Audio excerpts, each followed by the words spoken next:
tell me he was going to miss me or that he couldn't wait for our vacation. Something. He fiddled with the heat vents on the dashboard, and I noticed that his hands were shaky. He's just nervous because we're late and he's driving on icy roads, I thought.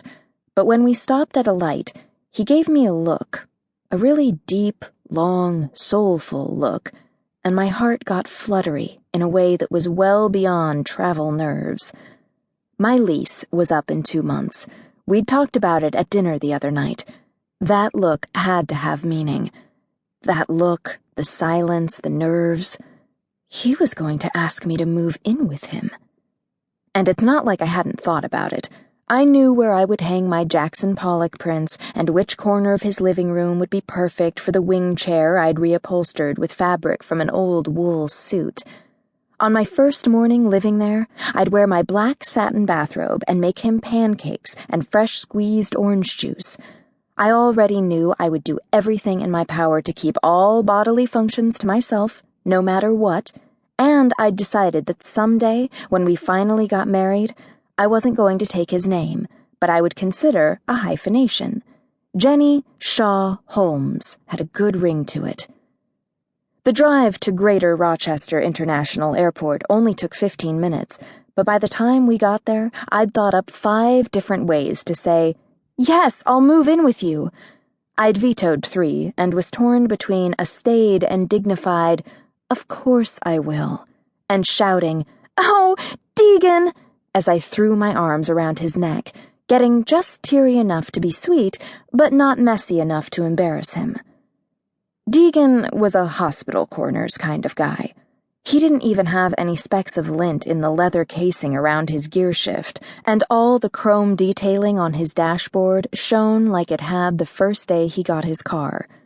Sometimes I wondered if he even had fingerprints, because he never left smudges anywhere. He pulled up to the curb at the jet blue drop-off, put the car in park, hit the hazard light button with his knuckle, and started fumbling around in his jacket pocket.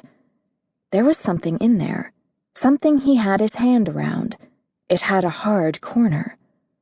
Holy mother of monkey lovers, I thought. He's got a ring box in his pocket. Maybe it's the ring, the one I'd seen in an ad in Glamour.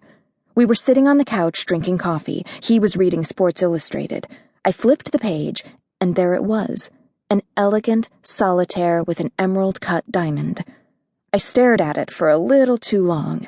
I pictured it on my finger. I imagined him getting down on one knee and opening the box.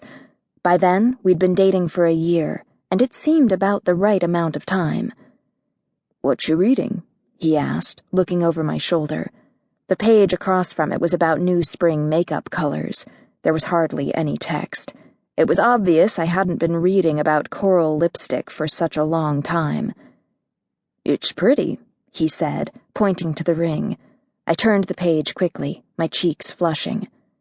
He asked where it was from and said, very thoughtfully when I told him Cartier, and never mentioned it again.